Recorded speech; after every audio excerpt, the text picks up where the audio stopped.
Assalamualaikum warahmatullahi wabarakatuh, saudara-saudaraku semua. Mudah-mudahan kita senantiasa dalam perlindungan dan rahmah-Nya Allah Subhanahu wa Ta'ala. Kali ini, Jejak Kiai akan mengisahkan seorang ulama besar dari daerah Banten yang sangat alim dan memiliki banyak karomah.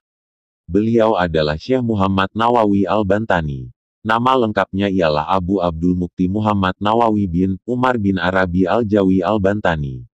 Ia dilahirkan di Tanara, Serang, Banten, pada tahun 1230 Hijriah, 1813 Masehi.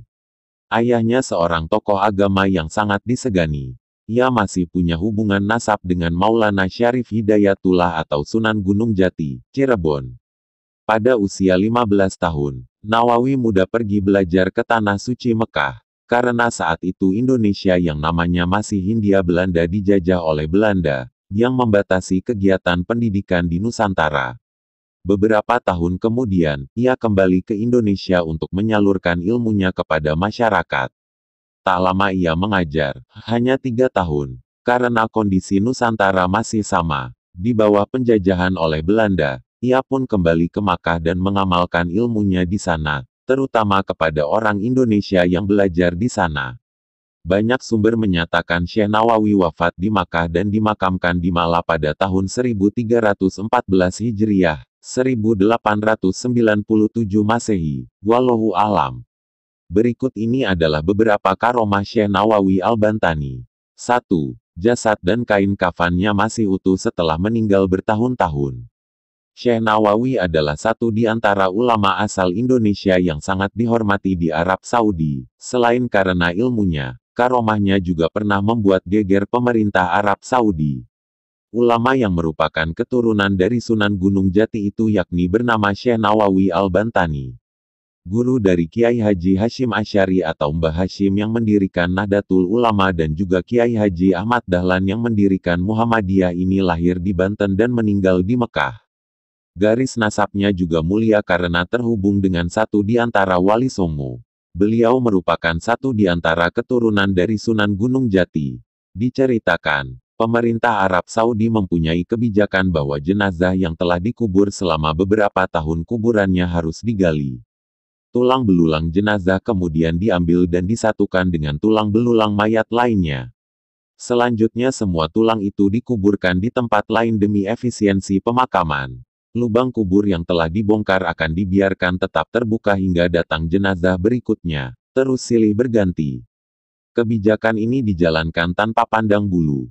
Siapapun dia, baik pejabat atau orang biasa, saudagar kaya atau orang miskin, sama terkena kebijakan tersebut. Inilah yang juga menimpa makam Syekh Nawawi Al-Bantani. Kuburnya genap berusia 3 tahun, datanglah seorang petugas dari pemerintah kota Makkah untuk menggali kuburnya. Namun yang terjadi adalah hal yang tak lazim. Para petugas kuburan itu tak menemukan tulang belulang seperti biasanya. Yang mereka temukan adalah satu jasad yang masih utuh. Tidak kurang satu apapun. Tidak ada lecet atau tanda-tanda pembusukan seperti umumnya jenazah yang telah lama dikuburkan. Bahkan kain putih kafan penutup jasad beliau tidak sobek dan tidak lapuk sedikit pun. Sontak kejadian ini mengejutkan para petugas yang sedang membongkar makamnya. Mereka langsung bergegas mendatangi atasannya dan melaporkan apa yang telah dilihatnya. Setelah diteliti, sang atasan kemudian menyadari bahwa makam yang digali itu bukan makam orang sembarangan. Langkah bijak lalu diambil. Pemerintah Arab Saudi melarang membongkar makam Syekh Nawawi Al-Bantani. Jasad beliau lalu dikuburkan kembali seperti sedia kala. Hingga sekarang makam beliau tetap berada di Malah, Makkah Al-Mukarramah. Subhanallah. Karomah kedua, dapat melihat Ka'bah dari tempat lain yang jauh. Karomah lain Syekh Nawawi juga diperlihatkannya di saat ia mengunjungi Masjid Pekojan Jakarta. Masjid yang dibangun oleh Sayyid Utsman bin Agil bin Yahya Al-Alawi Mufti Betawi keturunan Rasulullah Shallallahu Alaihi Wasallam itu, ternyata memiliki kiblat yang salah. Padahal yang menentukan kiblat bagi masjid itu adalah Sayyid Utsman sendiri. Tak ayal, saat Syekh Nawawi yang dianggapnya hanya seorang anak remaja tak dikenal menyalahkan penentuan kiblat, Sayyid Utsman sangat terkejut. Diskusi pun terjadi antara keduanya. Sayyid Utsman tetap berpendirian bahwa kiblat Masjid Pekojan tersebut sudah benar. Sementara Syekh Nawawi remaja berpendapat arah kiblat haruslah dibetulkan. Saat kesepakatan tidak bisa diraih karena masing-masing mempertahankan pendapatnya dengan keras, Syekh Nawawi remaja menarik lengan baju Sayyid Utsman dan dirapatkan tubuhnya agar bisa saling mendekat. Kemudian berkata, "Lihatlah Sayyid, itulah Ka'bah tempat kiblat kita. Lihat dan perhatikanlah. Tidakkah Ka'bah itu terlihat amat jelas? Sementara kiblat masjid ini agak ke kiri. Maka perlulah kiblatnya digeser ke kanan agar tepat menghadap ke arah Ka'bah." Petik 2. Sayyid Utsman termangu. Ka'bah yang ia lihat dengan mengikuti telunjuk Syekh Nawawi remaja memang terlihat jelas. Sayyid Utsman merasa takjub dan menyadari bahwa remaja yang bertubuh kecil di hadapannya itu telah dikaruniai kemuliaan, yakni terbukanya nur basyariah. Yang dengan karamah itu, dimanapun dia berada Ka'bah akan tetap terlihat. Dengan penuh hormat Sayyid Utsman langsung memeluk tubuh kecil Syekh Nawawi. Sampai saat ini di Masjid Pekojan terlihat kiblat digeser dan tidak sesuai aslinya. Karomah ketiga, telunjuk bersinar dan dapat menjadi lampu penerang. Pada suatu waktu di sebuah perjalanan dalam syukduf, rumah-rumahan di punggung unta, Syekh Nawawi pernah mengarang kitab dengan menggunakan telunjuknya sebagai lampu. Hal tersebut terjadi karena tidak ada cahaya dalam syukduf yang ia tumpangi, sementara aspirasi untuk menulis kitab sedang menguat.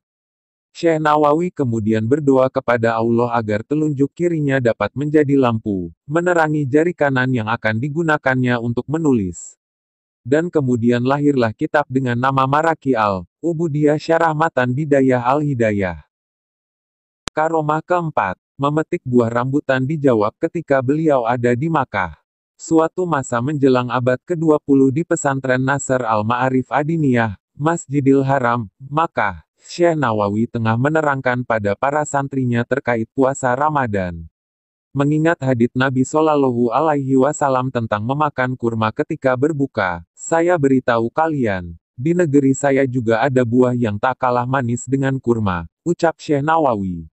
Betul, Syekh, kalau di Jazirah Arab ini kami memang makan kurma. Lalu bagaimana dengan negeri Syekh yang tidak ditumbuhi buah kurma? Tanya salah seorang murid beliau. Sebentar, kata Syekh Nawawi. Syekh Nawawi langsung menyembunyikan tangannya ke bagian punggung. Ratusan santrinya pun mulai terlihat keheranan. Tak lama terdengar oleh mereka suara seperti seseorang yang sedang mengambil buah dari sebuah pohon. Kemudian Syekh Nawawi menyuguhkan buah rambutan yang persis baru diambil dari pohonnya. Sontak para santri pun keheranan dengan apa yang baru saja dilakukan guru mereka.